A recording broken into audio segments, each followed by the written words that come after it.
Playing ADC can sometimes be a miserable experience, and having to play ADC in lower ranks just makes that problem even worse.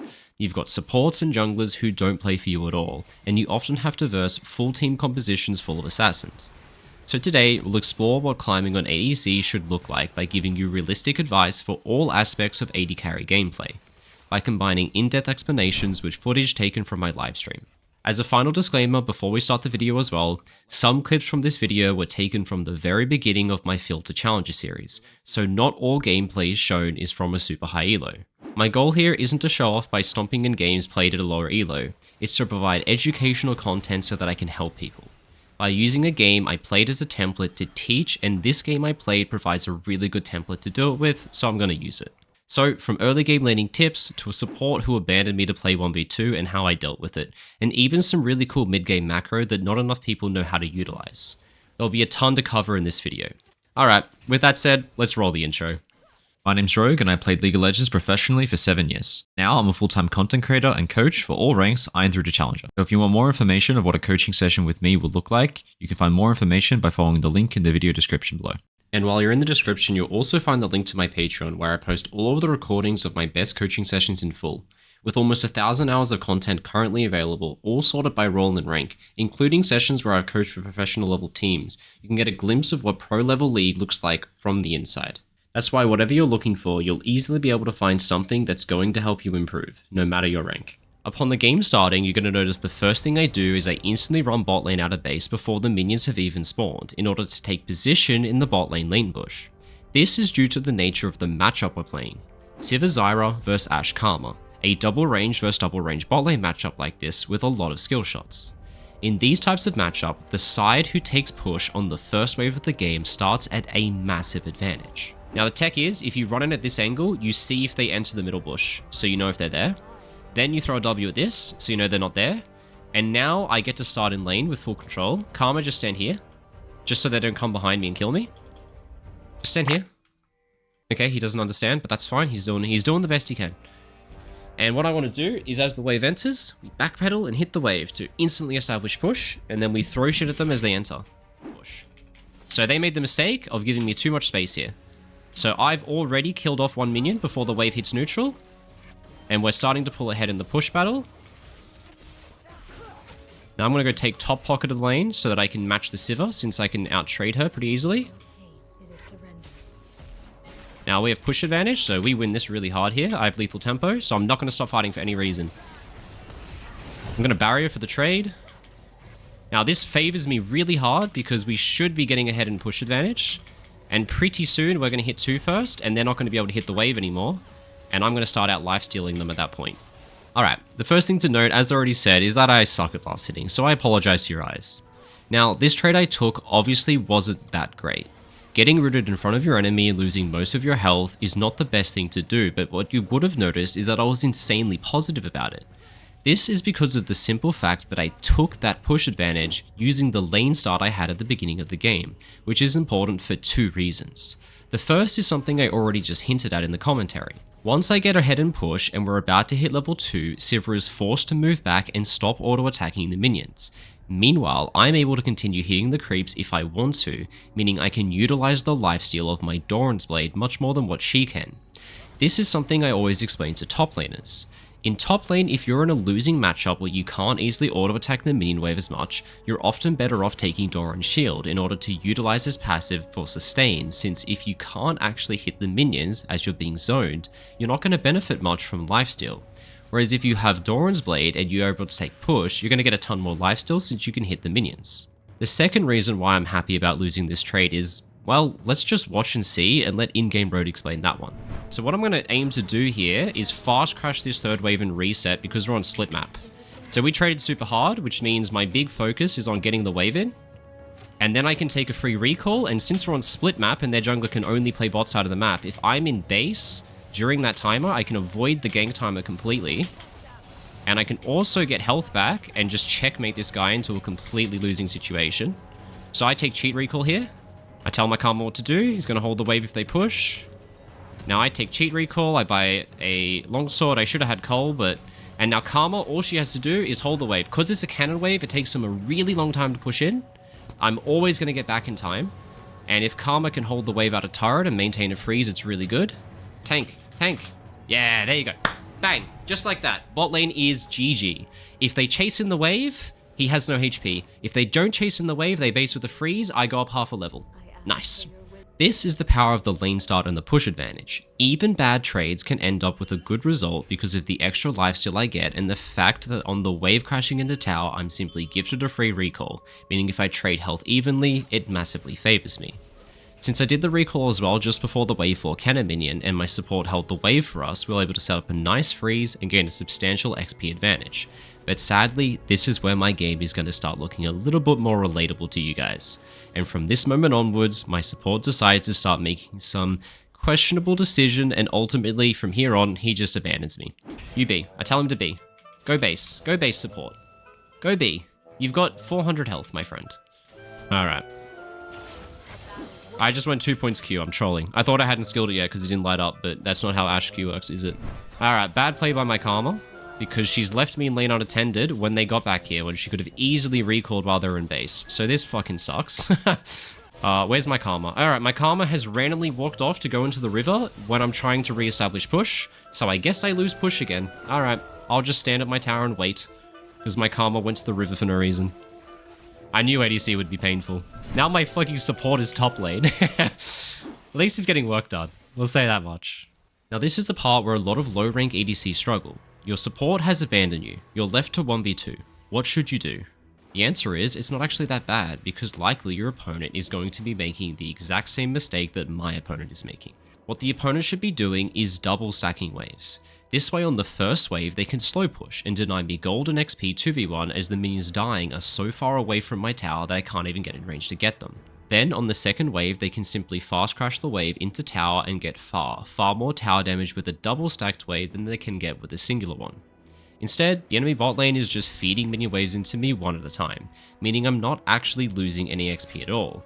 If anything, I'm getting solo XP, so I'm actually gaining more. Sure, they're getting a turret plate here or there, but for me, it doesn't actually put me behind it all. It's not about what the enemy bot lane gets. That I couldn't care less about. It's about what I get. Simply put, I'm getting the same amount of gold and XP right now, even in the 2v1. Okay, Sivir is getting more gold than me in comparison because she's getting turret plates, but compared to the solo laners and the jungler of the enemy team, I'm keeping up, and thus I will be strong enough to have an impact in mid-game fighting. I spent a good couple minutes here just simply playing on weak side conserving health, but out of nowhere a little opportunity popped up and so I took it. The combination of lethal tempo and stacked Q did most of the work here, but also the XP advantage I have as a result of that initial lost wave and this solo XP I got because of my support roaming means I hit level 6 mid-fight and so I can leverage that for a double kill. Nice. Now, after getting these 2 kills and then recalling, this is where the game becomes even more relatable to ADC mains. My Karma is mid, even though I just got a double kill. Fair enough. What I have to do here is just conserve health, is the most important thing. Because eventually, somebody who likes me will come back bot lane. Maybe my jungler, maybe my support, we'll see. And if I have 1 HP, then I'm not going to be able to do anything once they get here. So even if I drop minions and tower plates, it's fine. My job is to keep my health, so that eventually, when somebody decides they like me, then I will actually have enough health to be useful. But this just sucks. We're so much stronger and could be winning, but instead they're just getting free turret plates, and I'm just getting shit on. Guys, this is the most ADC gameplay, but this is what you gotta do. This is what you gotta do. You gotta play to what the cards you're dealt, right? The cards I was dealt is the support who doesn't love me. Alright, I'll just 1v2 them, I guess. I don't know what that was about, guys. I don't know what that was about. Now here, very important, I do not push next wave. Why do I not push next wave? Because look at their death timers, okay? Right now, I'm walking out of base at the same time as Sivir and the same time as Zyra, which means we get to lane at the same time. If I get to lane at the same time and I'm 4-0, I get prio. Therefore, I take prio, I can walk up and take dragon.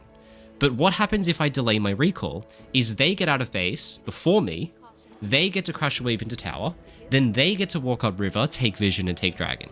So if I say to take a minion wave, I forfeit all bot side vision and dragon. But since I insta-recall, I lose out on 100 gold from my reset, but because I get to lane at the same time as them, now they don't get a free lane of prio. And if they walk up like this, There we go, I get prio because I'm stronger. And then we can push the wave. And then we can walk up the river, just like this. Check that Kha'Zix is there, clear out all their vision like this. And I can't go further because the wave arrives in 5 seconds, so I have to be back for next wave arrival, because if I'm late to my wave, I lose the ability to roam on the following wave. So come back for the wave. Now, I just want to focus on killing this wave, but if this guy wants to die... Nope, I'm 2v1 all day of the week. Yep, my Karma's walking top lane when I'm 4-0.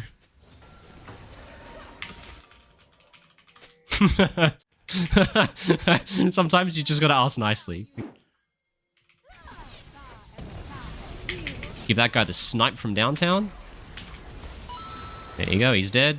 Now, after asking nicely, my support decided to actually come back bot lane again. And with the early lead we had and a support now in my lane, I was able to snowball, pick up another kill, and some turret plates on the next sequence. But that's where out of nowhere, I do something that might seem a bit random. I swap to mid lane before even finishing off the bot tower.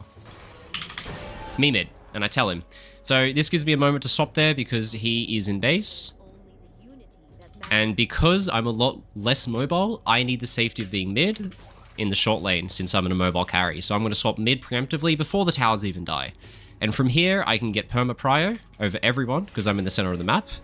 And I can transfer that prio to every side of the map and go wherever I want. Holy crap, what a play. Here you go, I'm going to hover down between waves, just in case there's something to do. It's good damage. Get back to the wave on time, never be late to the wave, because if you're late to the wave, you lose the ability to roam. And I might be able to full commit bot and take the tier 1 tower here, we'll see. Or I could move top and kill the Yone. I feel like moving bot's better because my top lane is not doing well, I don't want to play around him. But honestly, I'm going to go top because I see the jungler bot side, and he's got TP. So we're going to move top now. Biggest thing about putting ADC mid is I'm there because with mid prio, I can roam to both sides. And I can stop shit like this from happening. So he might get the turret, which is a bit of a shame.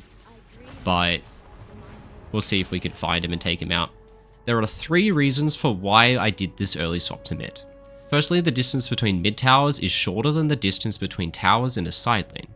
As an immobile ADC, I'm a lot worse in wide open spaces compared to my mid laner Ahri, who is much safer in wide open spaces and honestly can use them to her advantage to chase people down. The second reason I'm swapping to mid is since I'm so fed, I will likely be able to take priority over every single mid wave that there is. With mid priority, you can move from mid to top side or mid to bot side, meaning I can have influence over both sides of the map, which is much more than what I can do from bot lane. Finally, at 14 minutes, tower plates fall. When tower plates fall, towers lose a ton of armor, so it makes sense to have me mid. I'm the best person on my team since I'm the strongest at being able to break open the now vulnerable enemy mid tower, but I'm also the best person on my team at being able to protect ours, so I need to be here from 14 minutes onwards. Now jumping forward a couple minutes later, let's talk about neutral objective contests and their positioning.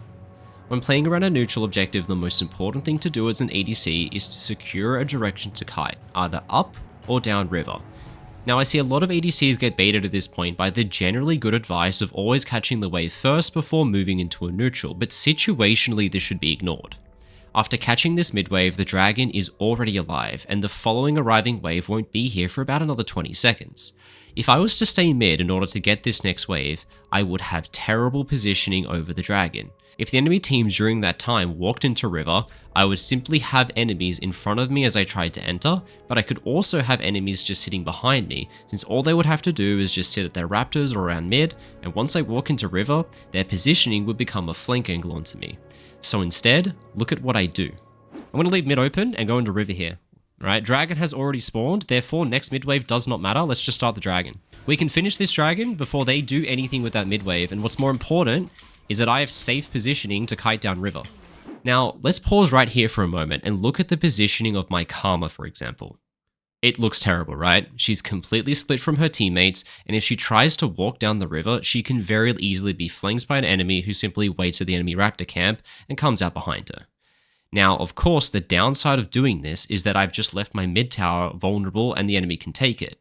So this is not the perfect play by any means. I might not do the exact same thing in a challenger game, but securing this positional advantage makes neutral objectives so much easier, and likely in lower elo games, people won't even think to push mid, because they'll be so obsessed over the dragon, which I now have good positioning for.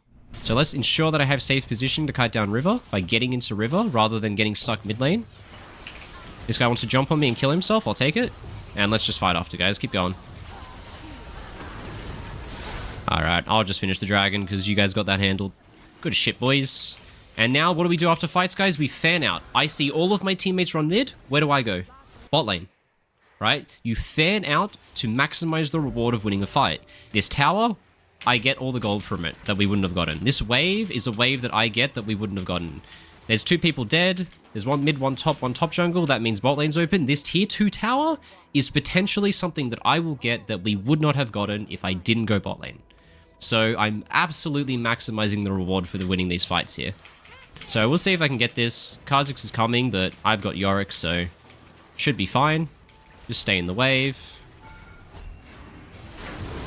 Stay with the wave, my boy. There we go. Look at how much more we get.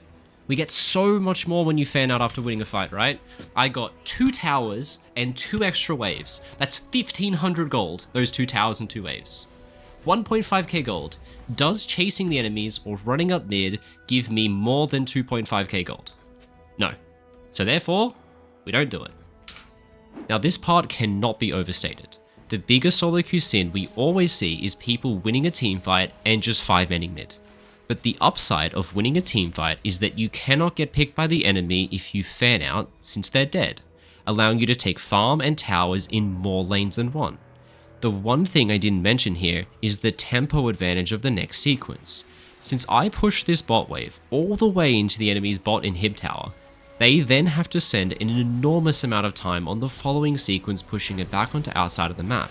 The enemy Echo had to sit bot lane for over 1 full minute on the next sequence just pushing this wave out, not actually doing anything. And with that time, we got a numbers advantage on the map, which I could use to pull off my own little play, which we're going to see in a moment. Alright, let's get back to work on the mid wave. Now, I can't roam off this wave because it's super late. It's already been there for a couple seconds. So I'm going to wait for the following wave so I can kill a fresh wave.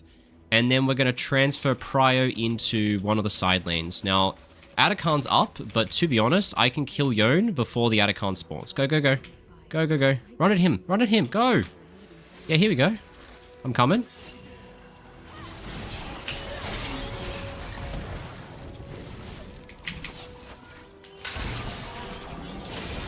And there we go. We can get this kill before they start Atakan. And now we can move down. I should still be in time to contest the Atakan if they start it, but they won't. But this is what your job is when you're mid lane. It is to push mid and transfer priority into a side lane. So I'm pushing the mid wave, and because I've killed the mid wave, I can move into the side lane where the wave hasn't yet died, and I can take out someone like that. And because I push mid wave, I can see them catching it, so I know we have a numbers advantage.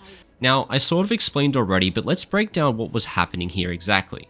The first thing to note is that in the mid game, the mid wave is arriving 10 seconds sooner than what the side wave is, meaning if you kill a mid wave quickly, like I did, you can move into the side wave in time to protect the side wave which hasn't arrived yet.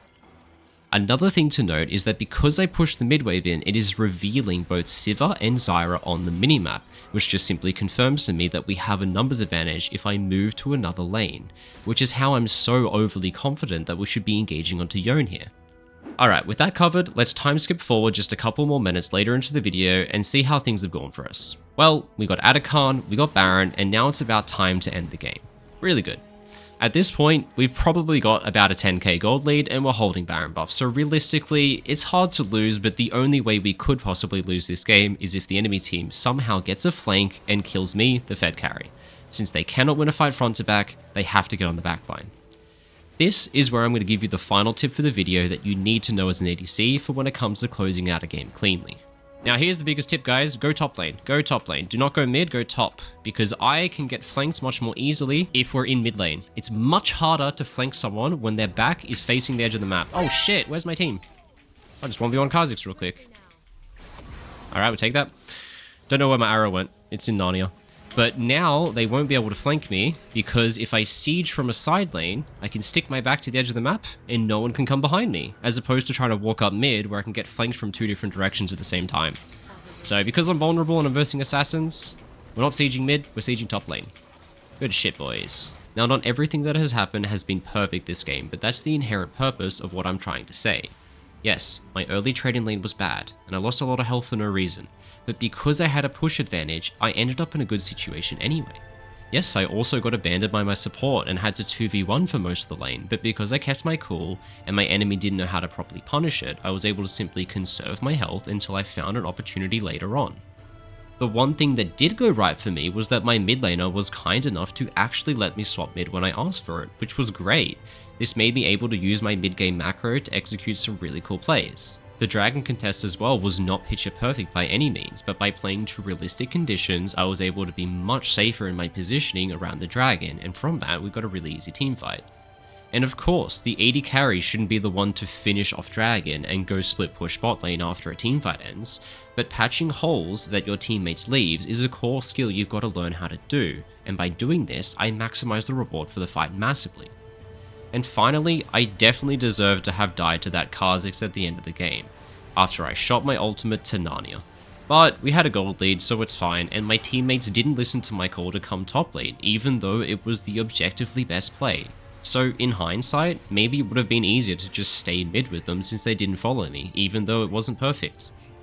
Either way, I hope you learned something that will help you out in your next game of ADC, and I hope as well your eyes didn't hurt too much watching me try to last hit as a jungle support main. Thanks for watching, guys. Be sure to check out my Twitch stream where you can watch these videos being filmed live, as well as checking out my Patreon and Metafy where you can book in a coaching session with me, or watch and learn from the recordings of other people's sessions while supporting the work I do. Links to all that will be in the video description below. As always though, have a great day everyone.